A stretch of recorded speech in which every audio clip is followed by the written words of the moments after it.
What's up, everybody? Today we're going to be breaking down the mix for my latest track, Deep End. The song got an unusual amount of plays on YouTube, at least for this channel, so I decided it would be a great opportunity to jump into FL Studio and check out what I did with the mix. Let's go. Alright, so I'm here inside FL Studio, and the first thing that you'll notice is the way the song is broken down. So right here we have the intro, which is essentially the verse right off the bat, and then it goes into a build-up, and from there it goes into the first drop, which is short.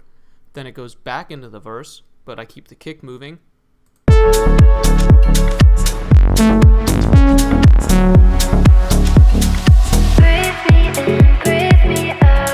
Also a bit of a filter on the vocals there, and from there we go right back into our build-up, into the drop, which is an extended drop, and we bring a lead in, which we'll get to that.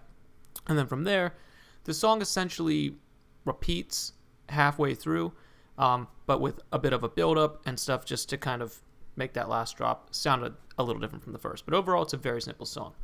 Now, the one thing that is unique about this song is, and I rarely do this in my music, but I found this sample here.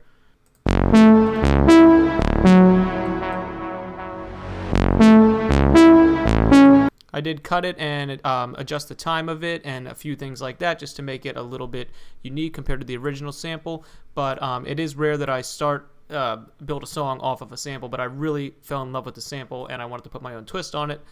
The other thing that we have in here is the main vocal, which is it's been sped up slowed down from the original vocal. And then also a few adjustments as far as cutting and pasting different parts of the vocal, moving it around just to make it its own thing. And we'll take a listen to that here. Breathe me in, breathe me out. Warm me up, cool me down. Fill the void with the sound. So there's a few things happening with the vocal. I have a little bit of reverb on for the initial effect. It's not a lot happening, just a little bit of the fruity reverb there. And then I also have an EQ, which I have an automation clip here in the mix. And have an automation clip here in the mix to filter the vocal in and out at some parts. And then the last thing on here is I have the Fruity Convolver. And there's a really cool preset up here. If you go to presets and do Blur Pink, and that will add this very ambient sound to your vocal. And let me just play it here. Right now I have it set over here. I have it dialed back a lot, but if I play it and I'll turn it all the way up, you'll hear what it does. Breathe me in, breathe.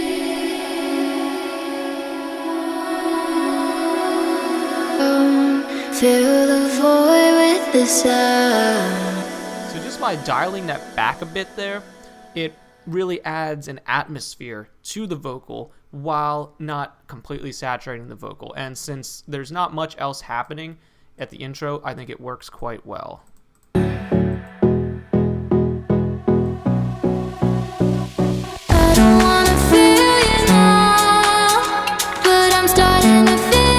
So here I brought in some top loops here just to kind of start building some energy leading into the drop. And then when the drop happens, I completely cut out the hats and leave it just a kick with the bass.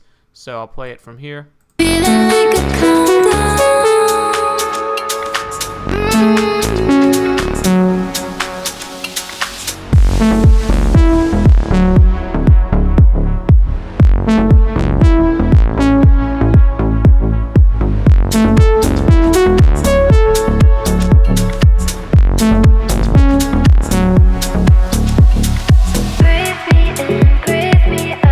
Then going into that verse, I just changed up the top loop just to add a little bit of difference there.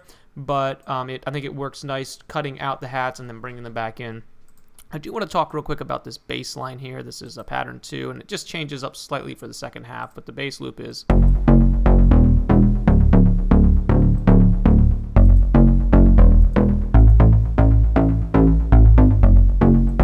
And this bass loop is a completely custom bass loop that I made from scratch in Serum. It's part of a collection I'm working on. I have a massive Serum preset library that I'll hopefully be releasing at some point down the road. But this is probably my favorite bass from in here. It just works so well with any kind of deep house or chill house or house track. Very chill, yet it can be used aggressively. But yeah, this is the bass preset here. So we're not going to get too much into the bass preset in this one, but I might do a separate tutorial later on building Serum presets. So we could talk about the song, but I think we've covered a lot essentially with what's happening as far as the structure of the song. I do want to just go over this drop here, and let's actually use a second drop, and we'll talk a little bit more about what's happening in the mix here. So if you go over to my kick here, you'll see that I have a ton of Fruity P controller plugins loaded on here, and I'm essentially using the Fruity P controller to sidechain individual instruments and elements of the mix. So I have sidechain on the hats, I have sidechain on the bass, on all the leads, on a lot of times on the sound effects as well. And as you'll hear, it just adds a nice, it really makes that kick stand out and gives it that electronic dance music sound.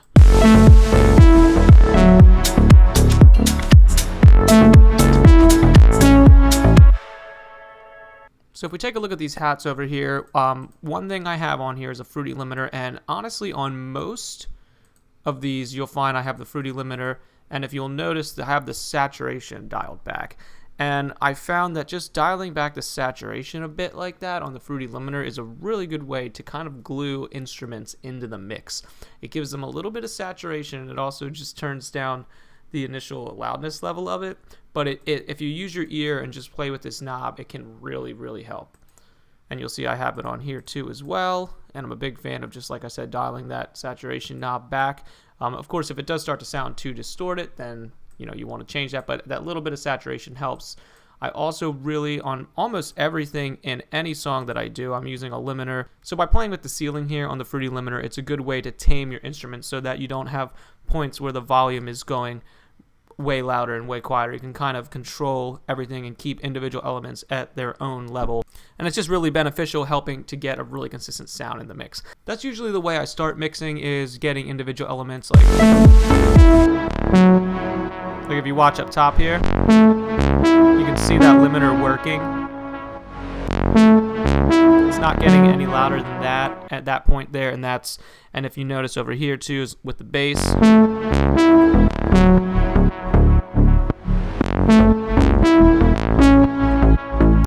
I'm using the limiter to control the volume of that, and then over here with my kick.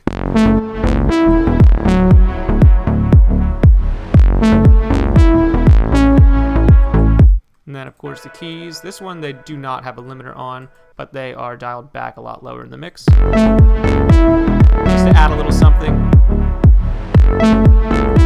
And then if we look at the hats, which is the other thing I wanted to quickly talk about.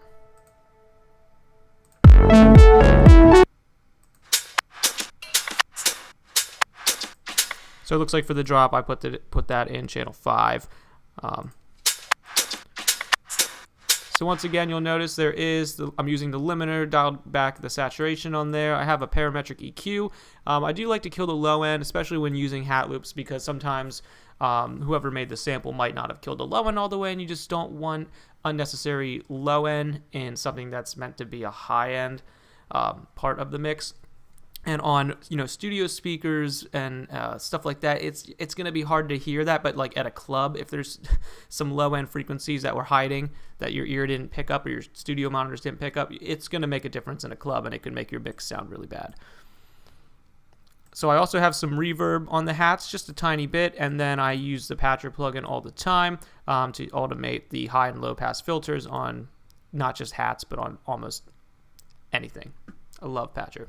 And then the last thing is you'll see I use a lot of reverse, noises, white noise, or sometimes cymbals, and then of course white noise, air, sound effects for when drops and stuff. And just having little swells and impacts in certain areas throughout the song can really help sell transitions and just really help stuff sound complete and full. So I hope that this video was helpful. Hopefully you learned something. I do want to make some more in-depth tutorials on production, but if you like this video, leave a comment and give it a like, and I'll see you guys in the next video. And don't forget to check out the song Deep End if you haven't. Thanks for watching, guys.